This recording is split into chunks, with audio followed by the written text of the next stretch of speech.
Sir interval ಅನ್ನೋ cinema ತುಂಬ ಚೆನ್ನಾಗಿದೆ. ಪ್ರತಿಯೊಂದು ಸೀನ್ ಇರ್ಬೋದು, ಪ್ರತಿಯೊಂದು ಅವರ ಡೈಲಾಗ್ ಇರ್ಬೋದು, ಅದ್ಭುತವಾಗಿ ಮಾಡಿದ್ದಾರೆ. ಯಾರು ಹೊಸ ಕಲಾವಿದರು ಅಂತ ಯಾರು ಅಂದ್ಕೊಳ್ಳಲ್ಲ. ಹಳ ಕಲಾವಿದರು ಥರನೇ ಅವರ ಅಭಿನಯ ಎಲ್ಲ ಚೆನ್ನಾಗಿ ಮಾಡಿದ್ದಾರೆ. ಒಂದು ಎಜುಕೇಷನ್ನೇ ಮುಖ್ಯ ಅಲ್ಲ ಇದರಲ್ಲಿ. ಎಜುಕೇಷನ್ ಮಾಡಿ ಅವ್ರ ಕೆಲಸ ಸಿಕ್ಕಿಲ್ಲ ಅಂತಂದ್ರೂ ಸಮಸ್ಯೆ. ಜೊತೆಗೆ ಒಂದು ಲವ್ ಮಾಡಬೇಕಾದ್ರೆ ಅಪ್ಪ ಅಮ್ಮ ಸಪೋರ್ಟ್ ಇರ್ತದೆ. ಅಥವಾ ಈ ಇದರಲ್ಲಿ ಅದೂ ಸಿಗಲ್ಲ, ಅವ್ರಿಗೆ ಲವ್ನು ಸಕ್ಸಸ್ ಆಗಲ್ಲ, ಅವ್ರಿಗೆ ಕೆಲಸನೂ ಸಿಗಲ್ಲ. ಅಷ್ಟು ಸೋಂಬೇರಿ ಥರ ಬೆಳೆದಿರ್ತಾರೆ. ಈ ಸಿನಿಮಾದಲ್ಲಿ ಯಾರು ತುಂಬ ನಗದನೆ ಈ ಸಿನಿಮಾ ನೋಡಿದ್ಮೇಲೆ ನಗದ ಮೇಲೆ ಯಾರು ಬರ್ತಾರೆ ಅಂಥವ್ರಿಗೆ ನಾವು 1,000 ಕೊಡ್ತೀವಿ ಸರ್. ಪ್ರತಿಯೊಬ್ಬರು ನೋಡಬೇಕು. ಪ್ರತಿಯೊಬ್ಬರು ಈ ಸಿನಿಮಾ ತುಂಬ ಮೆಸೇಜ್ ಇದೆ. ಎಲ್ಲ ಯುವಕರು ಪ್ರತಿಯೊಬ್ಬರು ನೋಡುವಂಥ ಸಿನಿಮಾ ಇದು. ಸಿನಿಮಾ ಸೂಪರಾಗಿದೆ. ಮೇಕಿಂಗ್ ಇರ್ಬೋದು, ಸಾಂಗ್ ಇರ್ಬೋದು, ಅವರ ಆ್ಯಕ್ಟಿಂಗ್ ಇರ್ಬೋದು, ತುಂಬ ಅದ್ಭುತವಾಗಿದೆ ಸರ್. ಸಿನಿಮಾ ಅಂತೂ ಫಸ್ಟಿಂದ ಲಾಸ್ಟ್ ಗಂಟೆಗೆ ಎದ್ದೊಳಕ್ಕೆ ಒಂದು ಗ್ಯಾಪ್ ಬರ್ತದೆ, ನಾವು ಎದ್ದೋದ್ರೆ ಅನ್ನೋದು ಕ್ಯೂರಿಯಾಸಿಟಿ ಇದೆ. ಸಿನಿಮಾ ಫಸ್ಟಿಂದ ಲಾಸ್ಟ್ ಗಂಟೆ ತುಂಬ ಇಂಟ್ರೆಸ್ಟಿಂಗ್ ಇದೆ. ಸಿನಿಮಾಗೆ 100 ದಿವಸ ಓಡಲಿ ಇಂಥ ಸಿನಿಮಾಗಳನ್ನ ಎಲ್ಲರೂ ಆರಿಸಬೇಕು. ಇಂಥ ಹೊಸ ಪ್ರತಿಭೆಗಳಿಗೆ ಅವಕಾಶ ಸಿಗಲಿ. ಈ ಸಿನಿಮಾ ಸಕ್ಸಸ್ ಆಗಲಿ, 100 ದಿವಸ ಓಡುತ್ತೆ.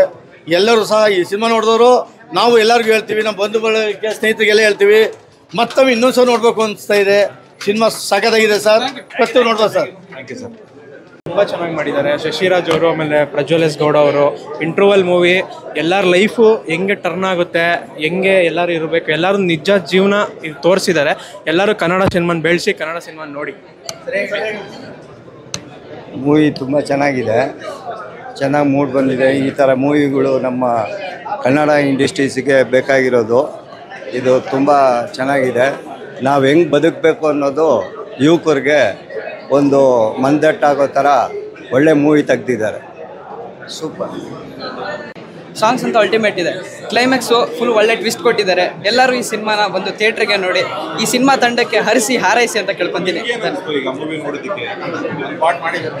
ಹಾಂ ಹೌದು, ತುಂಬ ಚೆನ್ನಾಗಿ ಅನಿಸ್ತು. ಕೆಲಸ ಹುಡ್ಕೊಂಡು ಬರ್ತಾರೆ, ಕೆಲಸ ಸಿಗಲ್ಲ, ಮತ್ತೆ ಊರಿಗೆ ಹೋಗಿ ನಾನು ಸಾಧಿಸ್ತೀನಿ ಅಂತ ಅವ್ರ ಕಾಲ ಮೇಲೆ ಅವ್ರು ಕಾಲು ನಿಂತ್ಕೊತಾರಲ್ಲ, ಅದೇ ನಮಗೆ ಇನ್ಸ್ಪಿರೇಷನು. ನಮ್ಮ ಜೀವನದಲ್ಲೂ ಇದೇ ಥರ ನಾವು ಅಳವಡಿಸ್ಕೊಬೇಕು ಅಂತ ನಾನು ಹೇಳ್ತೀನಿ. ಕ್ಲೈಮ್ಯಾಕ್ಸ್ ಎಮೋಷ್ನಲ್ ಆಗಿತ್ತು, ಎಲ್ಲ ಚೆನ್ನಾಗಿತ್ತು. ಸ್ಟೂಡೆಂಟ್ ಓದಲಿಲ್ಲ ಅಂದರೆ ಏನೇನಾಗುತ್ತೆ ತೋರಿಸಿದ್ರು, ಎಲ್ಲ ಚೆನ್ನಾಗಿದ್ರು, ಹೀರೋಯಿನ್ ಎಲ್ಲ ಚೆನ್ನಾಗಿದ್ರು, ಎಲ್ಲ ಓಕೆ. ಹಾಂ ಸಖತ್ತಾಗಿತ್ತು, ಎಲ್ಲ ಕ್ಲೋಸ್ ಆಗಿತ್ತು, ಎಲ್ಲ ಚೆನ್ನಾಗಿತ್ತು. ಹಾಂ ಸಿಕ್ಕಾಪಟ್ಟೆ ಇಂಟ್ರೆಸ್ಟಿಂಗ್ ಆಯಿತು. ಓದಲಿಲ್ಲ ಅಂದರೆ ಏನೇನಾಗುತ್ತೆ, ಓದ್ರೆ ಏನಾಗುತ್ತೆ ಎಲ್ಲ ಡೀಟೇಲಾಗೆ ತಿಳಿಸುತ್ತೆ.